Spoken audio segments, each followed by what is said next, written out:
To the death, the Suicide King. We're back with your mid-season premiere of The Walking Dead. Brother versus brother. Merle versus Daryl. Merle basically says my loyalty is lied with the MC. The big double B. My loyalty is always lied with Woodbury. And I'm gonna show it to you right here, right now. Starts beating the shit out of Daryl. As shite as The Walking Dead is, right? This is actually a really good opener, isn't it? It's fucking gripping. You've got these two going at it. Yeah, but how many times do you get this? No, you don't, like. That's the thing, like, you know what I mean? No, but it didn't feel forced or nothing. It actually felt legit. No, it felt good. They've already introduced you to this fighting thing they do. Yeah. You know, and it was like a proper cliffhanger at the end of the last episode. So we have this fight going on, and we're thinking, right, what is going to happen? Who's going to win? And who's your money on if it wasn't predetermined, even though it wasn't really predetermined? Merle, considering he kicks everyone's ass, like, I mean... Yeah, and like, I don't know, Merle's taking this like a champ the whole it's section, good, and Daryl is looking like a fucking shite bag. Daryl is like cowering and like fucking almost greeting. And the governor's like, yeah, let's kill these two. And Merle's like, yeah, well, let's go for it. Hurry up. You may as well go out like a fucking, like a G, like, you know, not bottle it, but he gets Daryl on the floor. He's like, follow my lead, baby brother. I'm getting us the hell out of here. Then the rest of the Woodbury guys bring in zombies. Merle takes this attention from Daryl and starts beating up the walkers. He does like a fucking kick to one of the walkers and it sends it like 180 and it flies into the Woodbury residence. And then, boom, boom, boom, boom, boom, boom, boom, Rick is here. Rick and Maggie, only two of them show up to lay the smackdown, but we've got smoke grenades, we've got flashbangs, all that. It was like tear gas, wasn't it? Or was that just the lighting? It literally looked a bit like tear gas. Rick and Maggie go in like and they take care of fucking Woodbury, like really? I mean, come on. Maggie, who's like, let's put it, Nate, a little bit of experience. Rick, alright, he's a police dog. I can accept it, even though he's not. I mean, it's not like he's used to dishing it with fucking ARs, like. But alright, we can go for it. So then Daryl and Merle's saying to him, "Stay close, baby brother," and they're making their escape. They get past Schubert. Merle decks Schubert, I think, and then Daryl steals the crossbow off him. Yeah, Merle Deck punches him, which spins him around, and then Daryl fucking knocks him out and grabs the crossbow. So it was like a 3D from the Dixon brothers here. It was a pretty good wee attack there. We had those two then escaping with walkers everywhere. The governor's just walking about in the fucking smoke and shooting walkers. He manages to see Rick and Merle run off. And what's the name of that woman with the crossbow? She gets shot here. Haley. She's dead. She's the first casualty, just kind of... Aye, it's kind of a bit of a job or wee death here for wee Haley, innit? Yeah. But you gotta say, like, at this point, it's like, fuck, it's unprovoked. Rick's grip are arseholes. Yeah, I mean... it's hard to justify Rick just... I mean... I know you can say they're all watching one of his group fight his brother. Did this Haley person really deserve to die? I know. I don't think so. What has she done up to this point where you can say, no, Rick was justified in shooting her? Exactly, because the way you gotta look at it, Woodbury are watching a traitor against people the governor labelled as terrorists, and attack literally came into their home. Yeah. So at this point, Woodbury are not really aware of what's going on, but the governor notices this, and then convict. Yeah, escape convicts over our walls. He's like, fuck, he's in prison jumpsuits.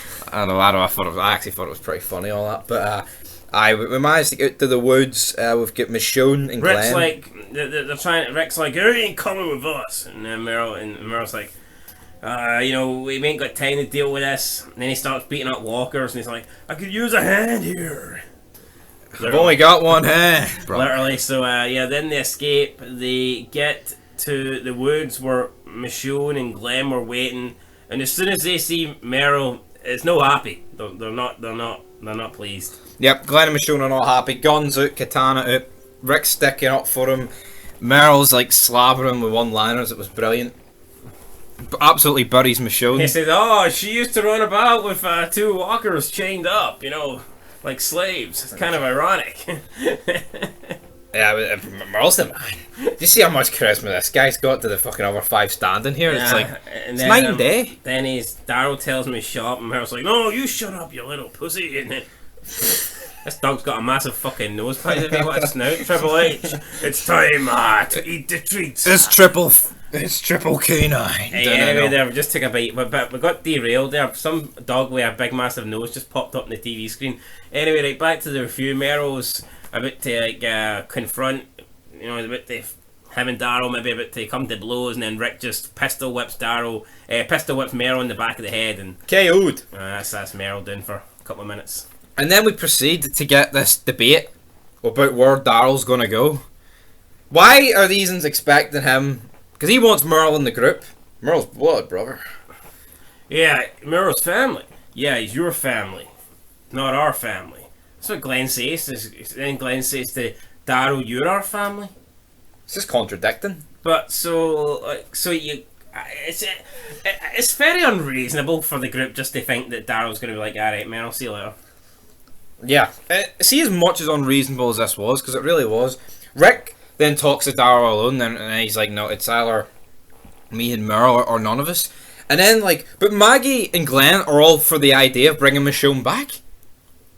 But yet Merle, like... Maggie, we can't leave her like this. I get why the cat don't want Merle back. I'm not fucking delusional, but, like, why are they fully expecting Glenn, or no, Daryl to be accepting of it? Well, what I also don't get is, why is Rick so adamant that Michonne ain't coming back? What did she do? Guess she kind of disappeared when they were breaking in and fucking... I helped herself, I suppose. Yeah, I didn't really... Yeah, exact. I mean... Yeah, I know, literally. But, yeah, so Daryl's kind of giving the ultimatum. He chooses his brother. Rick's like, "Come on, it doesn't have to be like this." Well, I mean, you're not really giving him any other choice, Rick. So... Yep. And we're just going to skip... Like, why not even say, alright, he can come back on a trial basis or something like that? A 1 month free gold membership. No, I'm being serious. Why not bring it to a vote? Like, Rick said it's a dictatorship. Like, it's a dictatorship in the last season, so why doesn't he have the final say here? Surely, right? He says himself, like, we're going into a war. You cannot lose Daryl and Merle. You can't. Look at you fucking get left. You fucking nobody. And it's like, even like when Tyrese's group was there, and they try, and Harris was like, you know, we're part of a much larger group. Are yous really? Three people. I mean, like, fuck. I mean, are they really much larger group? Like, I mean, the three most offensive members, like, you know, offense, are away, like, but, yeah, Herschel, not really getting it for this guy. Basically, though, Tyrese back at the prison, there, Dave, I think his name is, he's sitting there saying about, we could maybe lay the smack down, it's only a kid, an old guy, a cripple, and blah, all these over people, man, Axel.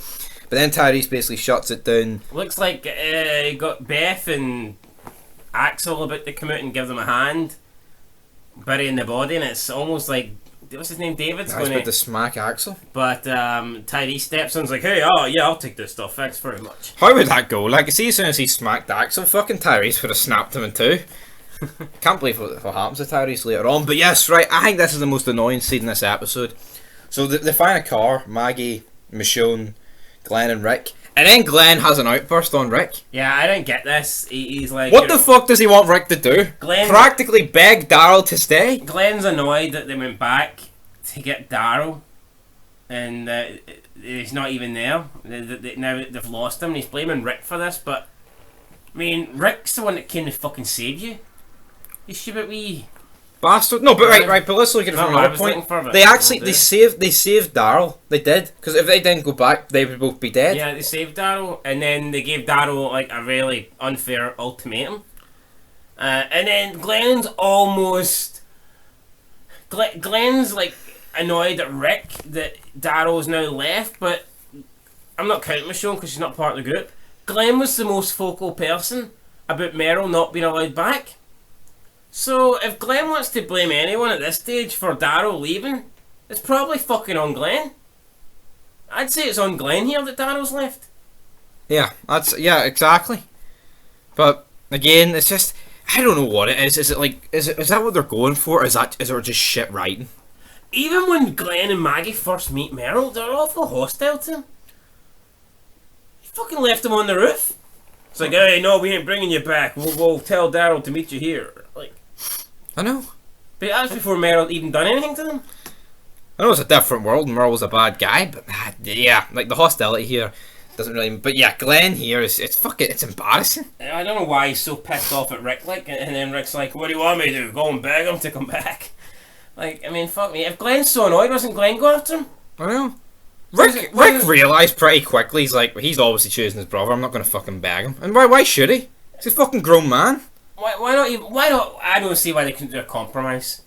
Trial, like they say, the prison's big, they can be like, right, well, we don't want you on our side of the prison or whatever. Or... Yeah, exactly, like. And then that's what it means, like, Glenn's like, you really want to bring him back to the, with Beth and stuff? And Daryl's like, he's not a rapist. And Glenn's like, yeah, but his buddy is. Well, I mean, technically, his buddy, the governor didn't rape anybody, like, so. Yeah, no, but at least it wasn't Merle. We'll go for that, like. Yeah, but I don't know what. Glenn was acting like such a fucking crybaby bitch here. It's sad because season 1 Glenn was great. Season 2 Glenn was. Yeah, right. And see at this point, right? You left Merle on a roof. He cut his hand off, and Merle torched you. Can you not just fucking call it even? Yeah, and you could argue the only reason he tortured you because he wanted to know who his brother was, which you were never going to fucking give him. But yeah, but ridiculous. Back to Woodbury. The residents are leaving.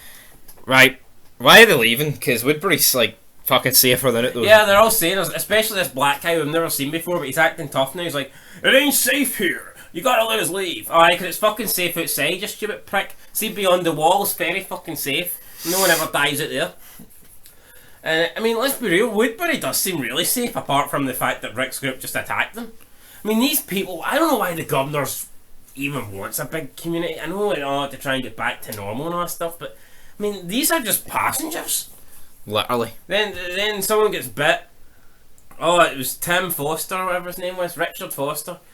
Ben Foster, formerly of Watford Football Club. I think his name was Richard. Richard Foster. Richard. Maggie shoots the walker that's on him. Then everyone's like, not Maggie, Andrea. Then people are like turning around to Maggie, Andrea, and they're like, help him! I mean, the guy's bit, the guy's bleeding out. What do you want to do? Governor just walks up, shoots him in the head, and then walks back to his fucking apartment. And this is supposed to make the governor a really bad guy. I mean, he diffused the situation. I don't know what. Maybe the governor could have went up to him and went, sorry, Richard. Like Daryl did to Dale, but I mean, other than that, I mean, what else could he have I'm surprised he even knew his name, but this precedes Andrea to go upstairs to the governor. And the governor names everyone that died, so I mean, fucking more than we could have done. Fucking... He basically goes on to say, we're at war here. They're terrorists. Your group are terrorists. Daryl, terrorists. Haley. Al-Qaeda, prison. Tim Crowley. Richard Foster. That makes 7. So yeah. Igazio, whatever the fuck his name was. Gargulio. Gargulio, that's his name. So I. Pretty good, yeah. Pretty good scene. I thought governor there still sporting the one eye, the eye patch. And then Andrea goes out and she gives a little speech to the group about how they need to stay and that Woodbury will be after this plague, they will be written in the history books. And she seems to get everybody back on side, and the governor's watching on, thinking, "Yeah, that's my girl." I mean, it was all right. Like, it was not bad. See, at this point, not even much. There's not even been much of a war, but how much better is this than All Out War? Fuck yeah! It's done so much fucking better. Yeah, I mean, it's like it's easily. No, but it's like nothing's even happened in the grand scheme of things. Like, no, but I mean, it's not. It's fucking just. And even though I know we're fucking putting holes through it left, right, and centre, but. It's a Merle effect, and the governor's just fucking great. And meanwhile, when we get back to the prison, Carol looks in the car. Oh, Daryl! And then Rick's like, "Hey, it's okay. He's not dead. He's just been forced out the group." You know, like God. And then he met Mr. Mayhem. Then Rick explains that they found Merle and that he took off, and Carol's like, "He left us."